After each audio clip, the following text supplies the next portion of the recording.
Mo dúpẹ́ lọ́wọ́ Ọlọ́run ẹni tó mú kí òní ṣojú ẹ̀mí wa láyọ̀ àtàlàáfíà. Mo gbàdúrà lórúkọ Jésù a ò ní fi aburú san fúnra wa. Ẹ̀kọ́ ńlá gbáà ni mo kọ́ lára bàbá. Lóòótọ́ mo mọ̀ wọ́n kò tí pẹ́ jù ṣùgbọ́n nítorí pé ìfẹ́ tó fi ń kó àwọn èèyàn mọ́ra ìfẹ́ tó ohun tó lágbára ni. Bẹ́ẹ̀ ni ọ̀pọ̀lọpọ̀ ẹ̀dá wà ṣe pé wọ́n lówó wọ́n lọ́lá wọ́n ní ipò tó ń bá dẹni tó wọ slippers wọ́n á lè dànù bí ajá tó ń bá dẹni tí ẹ pé aṣọ ẹ̀ dọ̀tí ó yá what are you doing in my compound get away. Life is not like that.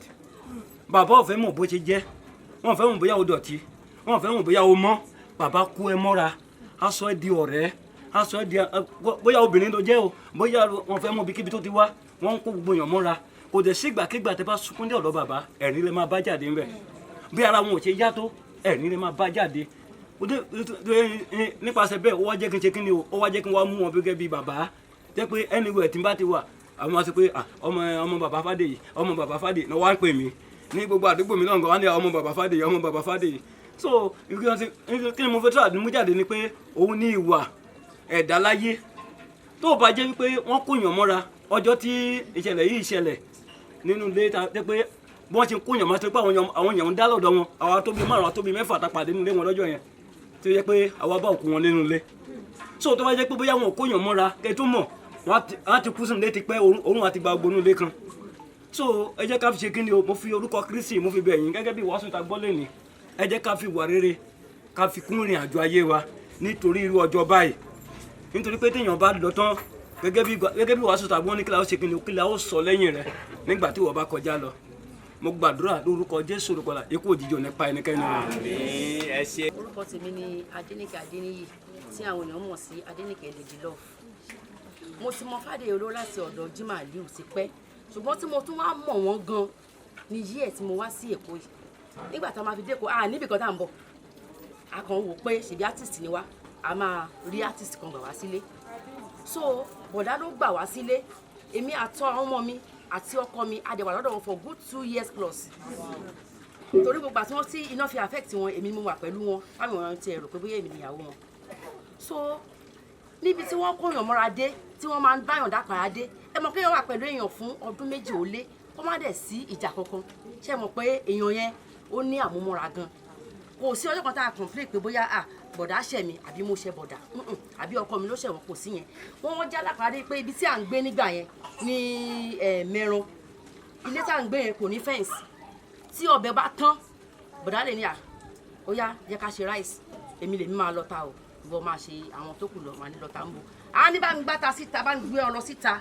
èmi á máa lọ máa ní tí àwọn èèyàn máa kọjá tí wọ́n máa wò yín ẹ máa lọ ata àwọn ayíṣẹ́kìtì ayíṣẹ́ ìjẹun lulẹ̀ ràn ni màá ní kò dá bẹ́ẹ̀ yẹn náà kí ní kan àgbẹ̀ bá mi gbá lọ kí mi lọ́ta mi má ṣe bẹ́ẹ̀ yẹn bó dẹ̀ ṣe wípé àwọn ọmọ mi náà ni wọ́n máa ń kó wọn mọ́ra ẹ ọjọ́ tí iná affect wọn yẹn tọ́gbọ̀n mi wà ní ẹ̀gbẹ́ wọn ọlá pé wọ́n jágbe mọ́ níjọ́ yẹn pé kúrò ń bíbà ṣé gbogbo nǹkan ló máa ń ṣojú ọmọ kékeré ni wọ́n fi kúrò because ẹnìkan ló wá látàkùrẹ́ ń gbà yẹn tó fẹ́ ṣiṣẹ́ wọ́n dẹ̀ múra àti lọ sí Ìgè Àdùbí iṣẹ́ Báyọ̀wá yes so wọ́n á ní káwọn sáré ṣe iṣẹ́ yẹn ni ẹnìyẹn náà arrange kámẹ́rà wá kó tó dé ẹ̀tù tí wọ́n ń yẹ̀ wò ọmọọṣẹ́ wọn tó wà lọ́dọ̀ wọn gbà yẹn jì gan lọ gbélé wa ó gbélé èdè wọn ní kì í ṣe ẹ̀tù tó dáa lọ síbi báyìí lọ gbé mi wá ó tún lọ gbé mi wá ó gbé sílẹ̀ ìyẹn nínú ilé tán ló dáa yẹn wọ́n ló ó ti tutù wọ́n fi ní kán bu díẹ̀ pé sórí pípà táwọn bá tanná sí pípà yẹn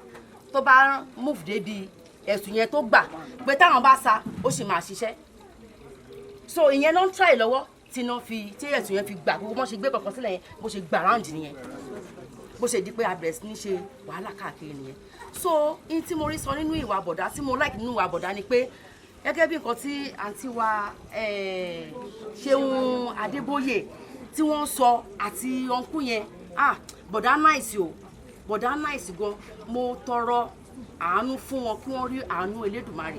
Lóòótọ́ àdúrà ò lè ṣe ẹni sì mọ́ ìwà tán ti wù ṣùgbọ́n ìwọ̀nba nǹkan kan tá à ń sọ yìí náà mo mọ̀ pé ó máa gbé wọn dé ilẹ̀ ìlérí. Mo gbàdúrà fún ọmọ tí wọ́n fi sílẹ̀ aburú ò ní ṣẹlẹ̀ sí ẹ o àwọn ọmọ tó kó dání èṣù ò ní gbà lọ́wọ́ ẹ àwọn ọmọ yẹn máa dirún wọn máa digbá ọkàn wọn máa balẹ̀ wọn á lálùbáríkà wọn wá ní ògo ju Fadeyi lọ wọn á dẹ̀ rí ògo wọn lò lágbára Elédùmarè àwa tí wọ́n dẹ̀ ti sílẹ̀ lórúkọ Jésù kò ní pa wá lórí a máa dókè a máa dé gíga ẹ ṣe lọ́mọ dúpẹ́ o. Thank you, ma. Praise the Lord. Hallelujah. Praise the Lord. Hallelujah. Up many days of life, death lies on you, like an untimely frost upon the sweetest flower of all the field. Oh, most lamentable day, most woeful day that ever I did hear behold. That day has met his doom, and ye survive, weeping him an hour. Tears light upon the lashes of thy eyes. Tears wet the pillow by the cheek. Thou, like a young child, hast cried herself to sleep. Enough of tears, enough of wail. What can grief avail? For you yourself shall meet your doom. All you who hear me and inhabit heaven, even I too, Ojingba. But ours we shall not meet when that day comes. With women's tears and weak complaining cries. Why should we meet another's portion so? Rather, it fits you having wept your hour, with cold dry tears and heart composed, and stand to live as hence your daily life in heaven. Then enough of tears and wail. Why waging the old iroko tree that must fall? Leave it, for no tree is rootless. The roots shall spring and serve the waters of the earth, but protect them with the cold power of the kindred spirits. Farewell, write and love the children, for they shall continue your commercial journey. Farewell.